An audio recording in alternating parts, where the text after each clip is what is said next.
असं मला वाटतं. ते पुस्तक महाराष्ट्रातील एका ज्येष्ठ तज्ज्ञ वैद्यांच्या हाती पडलं.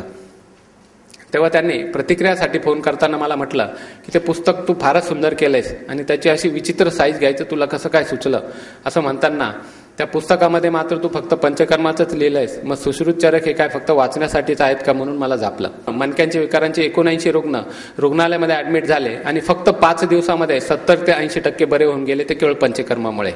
एक 5 महिन्यापूर्वीच मुंबई येथे जनरल प्रॅक्टिस करणाऱ्या एका BMS डॉक्टरांचा फोन आला आणि त्यांनी सांगितले की डॉक्टर, माझ्या आईला लंबर स्पॉन्डिलोसिस झालेला आहे. तिच्या L4 L5 मध्ये सिव्हिअर नर्व्ह कॉम्प्रेशन असून त्यामुळे तिला तीव्र वेदना होतात आणि डॉक्टरांनी शस्त्रकर्माचा सल्ला दिलाय, तर तुम्ही त्यावर काही करू शकाल का? खरं तर आजपर्यंत जो अनुभव होता त्यानुसार मी आयुर्वेदामध्ये याच्यावर अतिशय सुंदर उपचार आहेत असं त्यांना सांगितलं. त्याने लगेच आयुर्वेदिक ट्रीटमेंट घेऊन झाली, परंतु काही फरक पडला नाही असं सांगितलं. तेव्हा कुठे घेतली आणि किती दिवस घेतली हा प्रश्न मी त्यांना केला. कारण आपण बघतोय की सध्या आपल्या क्षेत्रामध्ये देखील वाहत्या गंगेमध्ये हात धुण्यासाठी बरेचसे सो कॉल्ड आयुर्वेदाचार्य क्वॅक्स बरेचसे जमा झालेत आणि हे सर्व त्यामध्ये आयुर्वेदिक उपचाराच्या नावाखाली पैसा कमवत आहे. त्याला कारण देखील आपणच लोक आहोत. कारण आपण BMS झालो की लगेच इन्स्टंटच्या मागे जाऊन जी जनरल प्रॅक्टिस चालू करतो. त्यामुळे आयुर्वेदाचा झेंडा घेण्यासाठी अजूनही कोणी फारसं शिल्लक राहिलेलं नाही. त्यामुळे मग तो झेंडा ह्या तथाकथित आयुर्वेदाचार्यांनी घेतला आणि त्यामुळे आपले स्वदेशी शास्त्र बदनाम होतं.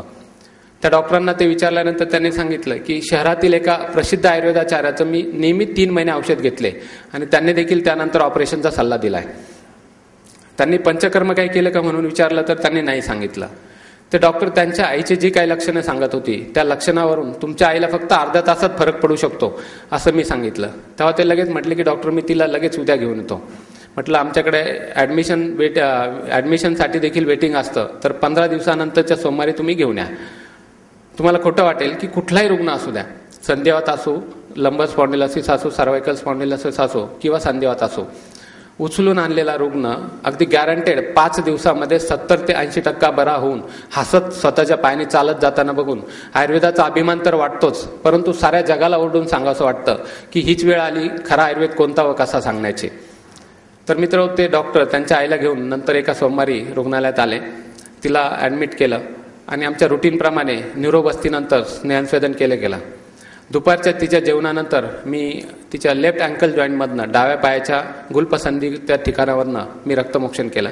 कारण त्या ठिकाणी तिला तीव्र दाह, ठसठस, फणफण ही टिपिकल रक्तदृष्टीची लक्षणे त्या ठिकाणी होती.